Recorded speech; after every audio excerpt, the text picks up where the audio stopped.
Bab 4715 Pesona Kepribadian. Pada saat ini, kekosongan di sekitarnya bergetar, dan beberapa Master Mahayana mengelilingi mereka. Masing-masing orang ini berada pada tingkat ke-9 alam Mahayana, dan aura mereka sangat kuat. Melihat pemandangan ini, Xiao Yuanshan mengerutkan kening dan segera memimpin anak buahnya untuk menghalangi Dev. Hyun Bin dan Zhou Tang juga menunjukkan senjata mereka. Meskipun mereka berdua jelas bukan tandingan beberapa kultivator Mahayana tingkat 9 di pihak yang berlawanan, mereka hanya mengikuti Dev dan mereka harus melakukan sesuatu untuk Dev. Terlepas dari apakah Anda bisa menang atau tidak, Anda harus terlebih dahulu menunjukkan sikap Anda. Saya Xuan Bin dari puncak Nanhua, dan sekarang saya mengikuti Tuan Dev. Jika Anda berani menyerang Tuan Dev, kedua saudara saya akan bertarung sampai mati. Xuan Bin berteriak keras kepada beberapa biksu yang datang. Namun siapa sangka ternyata para biksu itu sama sekali tidak menoleh ke arah Xuan Bin, melainkan langsung berjalan menuju Dev. Tepat ketika Xuan Bin dan Zhou Tang hendak bertindak, para biksu itu tiba-tiba berlutut. Tuan Dev, terimalah kami. Beberapa kultivator Mahayana tingkat 9 berlutut serempak. Adegan mengejutkan ini mengejutkan Xuan Bin, Xiao Yuanshan dan lainnya. Dev juga memiliki ekspresi yang luar biasa di wajahnya. Apa yang terjadi hari ini? Mengapa begitu banyak kultivator Mahayana tingkat 9 ingin menjadi bawahannya? Apa maksudmu? Dave bertanya dengan bingung. Salah satu pria berjanggut itu menatap sang guru dan berkata, Tuan Dev, kami juga adalah kultivator independen. Kami berharap dapat mengikuti Tuan Dev. Saya berharap bisa mengikuti Tuan Dev. Beberapa biksu lainnya juga berkata serempak. Ini, Dev merasa sedikit kewalahan. Tuan Dev, kami juga bersedia melewati api dan air demi Anda. Aku akan menjadi anjingmu jika kau memintaku menggigitmu, kami akan menggigit siapapun yang kami mau. Pria berjanggut itu berkata dengan tulus. Zhou Tang tercengang. Bukankah ini ucapannya sendiri? Kok orang ini bisa mempelajarinya secepat itu? Tuan Dev, begitu banyak kultivator Mahayana tingkat 9 yang ingin mengikuti Anda. Ini benar-benar hal yang patut dirayakan. Jika kamu merekrut orang-orang ini, kamu dapat menjelajahi dunia dengan bebas. Bahkan jika kamu bertemu orang-orang dari 10 istana, kamu dapat melawan mereka. Xiao Yuanshan berbisik kepada Dev. Maksudnya sangat jelas, yaitu biarkan Dev menerima orang-orang ini. Mereka semua adalah kultivator tingkat 9 di alam Mahayana. Pilih salah satu dari mereka secara acak, dan mereka semua lebih kuat dari Xiao Yuanshan. Dev mengangguk. Karena seseorang telah mengantarkannya ke rumahnya, tidak ada alasan baginya untuk menolaknya. Para kultivator Mahayana tingkat 9 ini sungguh dapat banyak membantu saya. Satu orang kultivator Mahayana tingkat 9 mungkin bukan masalah besar, tetapi dengan begitu banyak kultivator Mahayana tingkat 9, mereka tidak akan takut sama sekali bahkan jika mereka bertemu dengan seorang kultivator yang baru saja mencapai alam transformasi abadi. Baiklah, aku akan menerimamu, dan kau akan mengikutiku mulai sekarang. Dev melambaikan tangannya dengan lembut. Terima kasih, Tuan Dev. Setelah mengungkapkan rasa terima kasihnya, pria berjanggut itu pun berdiri bersama anak buahnya. Setelah para biksu itu berdiri, mereka menatap Dev, yang membuat Dev sedikit takut. Tuan Dev, tampaknya Anda masih memiliki karisma. Begitu banyak master yang mengikuti Anda. Sekarang kita memiliki begitu banyak guru Mahayana tingkat 9, mengapa kita harus takut pada 10 istana? Jika ada orang dari 10 istana yang datang, aku akan membunuhnya satu persatu. Jika 2 orang datang, aku akan membunuh sepasang. Hyun Bin berkata dengan bersemangat. Sekarang karena begitu banyak orang yang mengikuti Dev, ini merupakan kekuatan yang cukup besar. Davedia tersenyum tipis, tetapi dalam hatinya dia sangat gembira. Tampaknya saya masih memiliki banyak karisma. Dunia ini ramai dengan orang karena keuntungan, dunia ini ramai dengan orang karena keuntungan. Tiba-tiba, Raja Iblis Scarlet Cloud mengucapkan kata-kata ini. Senior, apa maksudmu? Dave bertanya dengan bingung. Jangan tanya, kamu akan tahu sebentar lagi. Kata Raja Iblis Qiyun dengan ekspresi yang mendalam di wajahnya. Dev melihat ekspresi sok jagoan Raja Iblis Qiyun, aku tak dapat menahan diri untuk tidak melengkungkan bibirku. Bab 4716, Hadiah Pertemuan. Tuan Dev, kami mengikuti Tuan Dev. Apakah Anda punya hadiah untuk kami? Melihat Dev lambat berbicara, pria berjanggut itu membuka mulutnya dan bertanya. Oh, ya. Sembari bicara, Dev mengobrak-abrik cincin penyimpanannya, lalu mengeluarkan beberapa ramuan ajaib dan ramuan mujarab, lalu membagikannya kepada para kultivator Mahayana tingkat 9. Itu saja. Pria berjanggut itu jelas memperlihatkan ekspresi jijik di wajahnya. Semua orang juga tampak tidak senang. Ya, ramuan dan ramuan ajaib ini juga tak ternilai harganya. Dev mengangguk. Tuan Dev, jika aku mengikutimu, bukankah aku akan mendapatkan 10.000 batu roh abadi? Pria berjanggut itu bertanya terus terang. Dev tertegun sejenak, lalu berkata, di mana aku bisa mendapatkan begitu banyak batu peri untuk diberikan kepadamu? Sial, kenapa kau tidak memberitahuku sebelumnya bahwa kau tidak memiliki batu abadi? Kau telah membuang-buang waktu kami dan membuat kami, saudara-saudara, bersujud padamu tanpa alasan. Pria berjanggut itu mengumpat karena tidak puas dan membuang semua ramuan di tangannya. Beberapa biksu lainnya juga mengutuk, lalu berbalik dan pergi, dan segera menghilang. Xuan Bin, Xiao Yuanshan dan yang lainnya semuanya tercengang. Dev sendiri juga bingung. Ketika dia menyadari apa yang terjadi, dia langsung berteriak, dasar bajingan. Sebelum Dev bisa menyelesaikan kata-katanya, pihak lain sudah menghilang. Hahaha. Pada saat ini, Raja Iblis Ciyun tertawa terbahak-bahak. Baru saat itulah Dev mengerti apa yang dimaksud Raja Iblis Ciyun. Tuan Dev, jangan terlalu marah. Orang-orang ini datang ke sini untuk mendapatkan batu peri.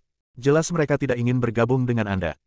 Kami, saudara-saudara, juga mengenal beberapa orang yang berada di tingkat ke-9 alam Mahayana dan dapat direkrut untuk Tuan Dev. Saya hanya tidak tahu berapa banyak batu peri yang masih dimiliki Tuan Dev. Xuan Bin bertanya pada Dev. Apakah menurutmu 10.000 batu peri terlalu sedikit? Dev bertanya dengan agak tidak senang. Tidak, Tuan Dev salah paham. 10.000 batu roh abadi benar-benar banyak bagi kami. Saya hanya ingin merekrut beberapa pengikut untuk Tuan Dev. Tuan Dev juga tahu bahwa bagi seorang kultivator tingkat 9 di alam Mahayana, batu roh abadi adalah sumber daya kultivasi terbaik. Keinginan para kultivator Mahayana tingkat 9 untuk mendapatkan batu roh abadi bahkan lebih kuat daripada keinginan para kultivator transformasi abadi. Lagi pula, dengan batu roh abadi, akan jauh lebih mudah untuk naik ke alam transformasi abadi. Jika Tuan Dev masih memiliki batu peri dan bersedia memberikannya, saya pasti bisa merekrut beberapa orang untuknya. Hyun Bin menjelaskan dengan tergesa-gesa. Sejujurnya, aku punya tambang batu peri sendiri. Aku bisa punya batu peri sebanyak yang kau mau. Jika orang-orang idiot tadi lebih tulus, batu peri itu tidak akan ada habisnya. Dev mendengus dingin. Memang benar bahwa Dev memiliki tambang batu peri, tetapi agak berlebihan jika dikatakan bahwa ia memiliki persediaan batu peri yang tidak ada habisnya. Apa, Tuan Dev benar-benar punya tambang batu peri? Hyun Bin dan Zhou Tang keduanya membelalakan mata mereka. Tentu saja. Kalau tidak, dari mana aku bisa mendapatkan batu-batu peri ini? Dev mengangguk. Hyun Bin dan Zhou Tang menelan ludah mereka, mata mereka berbinar. Tuan Dev, kami akan membantu Anda menghubungi seseorang sekarang juga. Anda memiliki urat batu peri di tangan Anda. Para biksu itu akan memuja Anda sebagai kakek mereka. Setelah Xuan Bin selesai berbicara, dia pergi bersama Zhou Tang. Tuan Dev, apakah Anda benar-benar memiliki tambang batu peri? Tanya Xiao Yuanshan. Jika Dev tidak memiliki tambang batu peri, ketika saatnya tiba, banyak pembudidaya akan berkumpul. Jika Dev tidak memiliki batu peri, mereka mungkin akan melarikan diri. Lagi pula, di dunia surga dan manusia ini, kepentingan adalah yang paling penting. Kau tidak percaya padaku? Dev tersenyum tipis. Melihat ekspresi Dev, Xiao Yuanshan segera mengangguk dan berkata, aku percaya. Tapi kedua orang itu mengambil batu peri itu dan pergi. Apakah mereka akan melarikan diri dan tidak akan pernah kembali? Bab 4717, hanya 10%. Tidak, mereka pasti akan kembali. Wajah Dev penuh percaya diri. Apa yang dia yakini bukanlah kemanusiaan Xuan Bin dan Zhou Tang, tetapi batu peri di tangannya. Dev mengikuti Xiao Yuanshan kembali ke kota kekaisaran. Namun, Xuan Bin dan Zhou Tang berhenti ribuan mil jauhnya dari dinasti Xiao. Kakak, menurutmu urat batu peri itu asli atau tidak? Zhou Tang bertanya pada Xuan Bin. Aku tidak tahu. Hyun Bin menggelengkan kepalanya. Zhou Tang sedikit mengernyit, jika itu tidak benar, bahkan jika kita menemukan seseorang untuk datang, saya khawatir kita tidak akan dapat mempertahankannya. Apakah kamu bisa tinggal atau tidak, itu bukan urusan kami. Misi kami adalah menemukan seseorang. Setelah mengatakan itu, Xuan Bin bergerak dan pergi menuju kehampaan. Zhou Tang mengikutinya dari dekat dan berkata dengan nada serius, saudaraku, apakah pantas mengikuti 10 istana dan menjadi musuh kota matahari bulan hanya demi Dev? Zhou Tang, yang baru saja berlutut di depan Dev dan memanggilnya anjing, sekarang merasa ingin mundur. Bagaimanapun, mereka telah memperoleh 10.000 batu peri, yang cukup bagi mereka untuk berlatih sebentar. Mungkin 10.000 batu roh abadi ini dapat mengirim mereka ke alam abadi. Jangan khawatir, kota Sun Moon tidak akan pernah menjadi musuh Dev.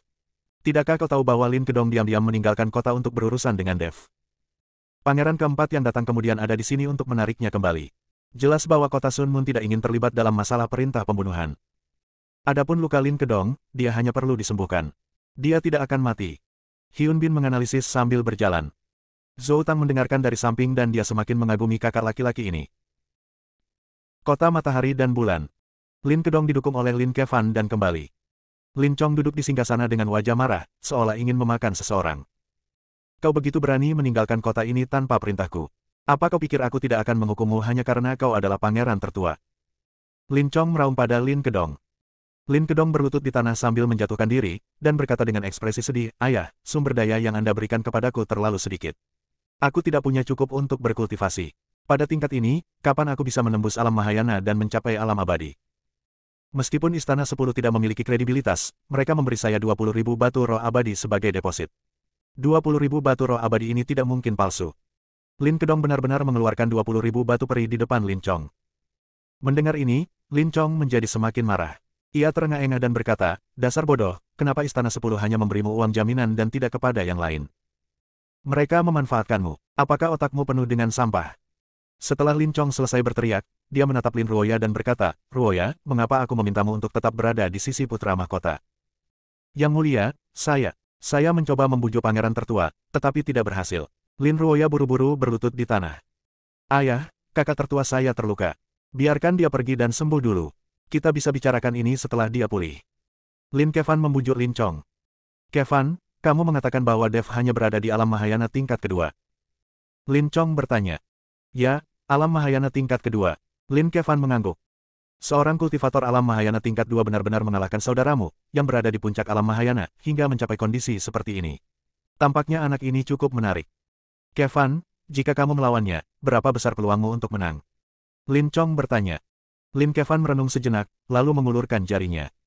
"Apa, hanya 10%? Lin Chong tercengang. "Ayah, bahkan 1% pun tidak." Lin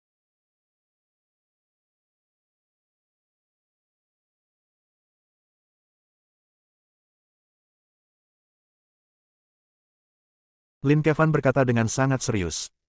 "Menarik, Dev ini benar-benar menarik. Sepertinya aku benar-benar perlu bertemu dengannya." Lin Chong berkata dengan ekspresi penuh penghargaan. Lin Kedong sangat marah saat melihat kejadian ini. Dia dipukuli oleh Dev, dan ayahnya tidak meminta balas dendam untuknya, tetapi malah tega memuji Dev.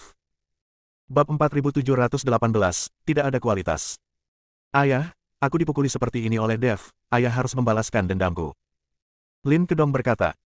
"Balas dendam?" Lin Chong melotot padanya, "Apa kau masih punya rasa malu? Kau berada di puncak alam Mahayana tingkat 9, tetapi kau dipukuli sampai muntah darah oleh seseorang di alam Mahayana tingkat 2. Kau masih punya nyali untuk bicara soal balas dendam. Pergilah ke tebing pertobatan dan renungkan masa lalumu. Selain obat penyembuh yang dibutuhkan, tidak ada lagi sumber daya yang boleh dikirimkan kepadamu." Lin Kedong tercengang saat mendengar ini, dan buru-buru berteriak, "Ayah, ini tidak adil, adik perempuanku. Tarik itu, tarik itu."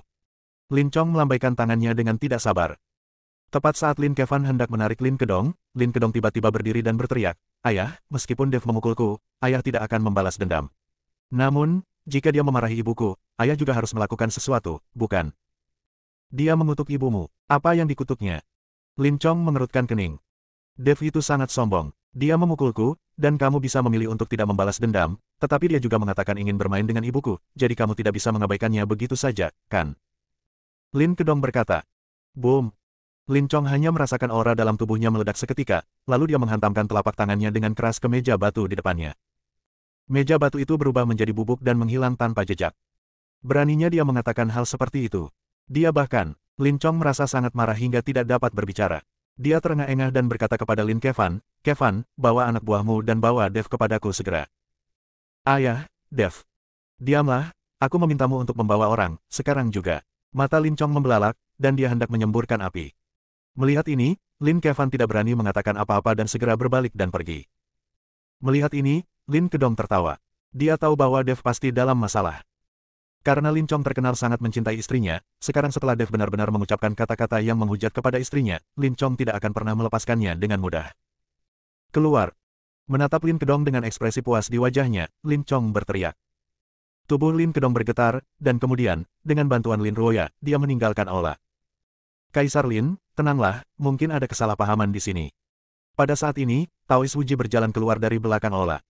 "Tuan, pria macam apa yang kau temukan untuk Tinger? Dia sama sekali tidak punya sopan santun. Bahkan ibu mertuaku ingin bermain denganku. Sungguh memalukan." Lin Chong begitu marah hingga dia terlalu malu untuk mengatakannya dengan lantang. "Kaisar Lin, saya pikir meskipun Dev mengatakan ini, dia mungkin mengatakannya tanpa mengetahui kebenarannya. Saya harap Kaisar Lin akan berpikir 2 kali. Tinger sekarang memikirkan Dev siang dan malam. Tolong jangan biarkan Tinger bersedih." Taois Wuji menasihati Lin Chong agar tidak bertindak impulsif dan membunuh Dev. Meskipun Dev sekarang sangat kuat, bahkan seseorang yang berada di puncak alam Mahayana tingkat ke-9 bukanlah tandingannya. Namun, saat berhadapan dengan Lin Chong, dia masih seperti semut. Lin Chong bisa membunuh Dev dengan satu tangan. Terlebih lagi, bagaimana mungkin Dev, seorang kultivator Mahayana kelas 2, mampu bersaing dengan kekuatan sebesar itu seperti kota Sun Moon? Tuan, entah ini salah paham atau tidak, bawa saja anak itu ke sini. Aku akan membuatnya menderita terlebih dahulu. Kamu masih sangat muda dan sudah bermain dengan ibu orang lain. Bagaimana ini bisa ditoleransi? Demi Tinger, aku harus memberi Dev pelajaran. Lin Chong benar-benar marah. Bahkan jika dia tidak membunuh Dev, dia tetap akan memberi Dev pelajaran. Pendeta Tao Uji berhenti membujuknya setelah melihat ini.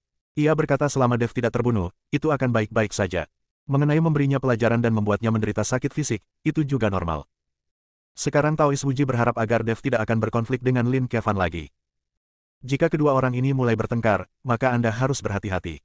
Jika mereka tidak sengaja saling menyakiti, kesalahpahaman akan menjadi lebih buruk. Lebih baik kau ikut denganku, bocah nakal, dan berhenti bicara omong kosong begitu banyak. Pendeta Tao Uji sedang berdoa. Bersambung.